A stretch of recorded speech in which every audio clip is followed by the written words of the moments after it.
A man who the police declared was one of the country's most wanted was killed during an early morning security operation in the Amity area of Cambridge, St. James.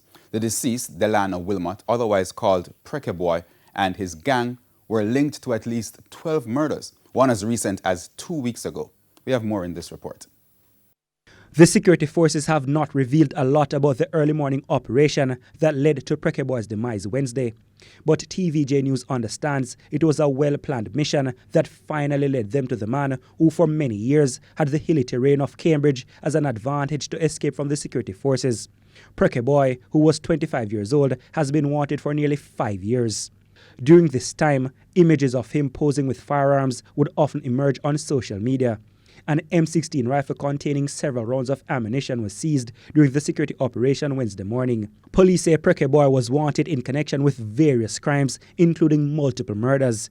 The retrieve gang that he led has been linked to at least 12 murders and 11 shootings. According to the police, the latest murder allegedly carried out by members of the gang was the killing of Alistair Godfrey in Catadupa, St. James on July 9, 2020. Preke Boy was pinpointed as the triggerman behind the injuring of 2 Jamaica Defence Force soldiers in 2017. Police say he also fired shots at their members in St. James several times.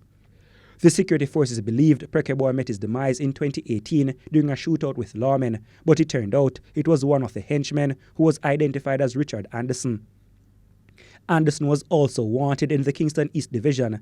A Panther Arms A-15 rifle was seized during that incident. But the police believe Preke Boy was shot and injured during that operation.